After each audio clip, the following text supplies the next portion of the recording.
In 1978, the first black instructor in the School of Education. I entered graduate school in the Department of Urban and Regional Planning, completed that program, and ended up being the first African American female to earn a master's degree in urban planning from the University of Mississippi in 1980. The first class that I took in communicative disorders, the first day, the first 5 minutes of that class, the instructor told us, because it was about 7 of us, 7 blacks within there. And she turned to us, because we were all sitting together because we were scared. And she turned to us, she said, "To my black students, you will have to be twice as good as the white students, because this is a white man's field." What we had to end up doing to get an undergrad degree was to go to court.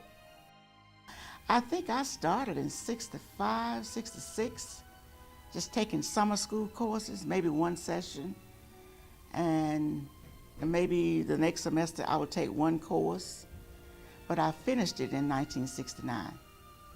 It's very soon after Meredith.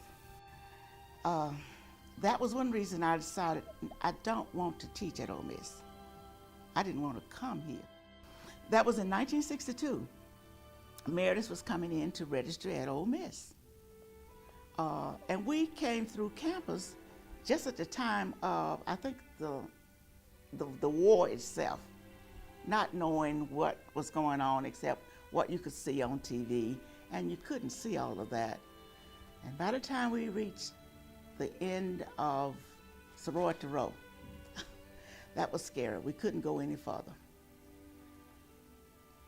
Soldiers and white people from all over Mississippi, they started shaking the cars. Of course, the soldiers were throwing tear gas and using bayonets. But it was so many other Mississippi people here on Jackson Avenue that we couldn't move, and they started shaking the car and cussing and swearing, and that was so scary. We were just, I started just crying. I had a friend who was the first that went to law school, and he came over here with his pistol. Meredith didn't, so he came here undefended. And he stood up at a time when a whole lot of people were sitting down and crying. He was a man who was strong enough to do what a lot of people wouldn't do.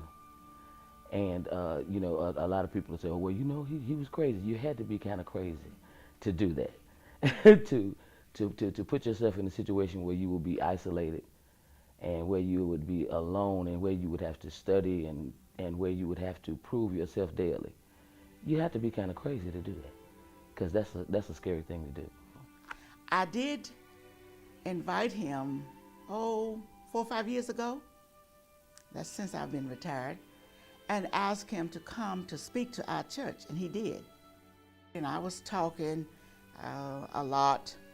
He was kind of quiet. He had been talking, though, during lunch and all that kind of stuff.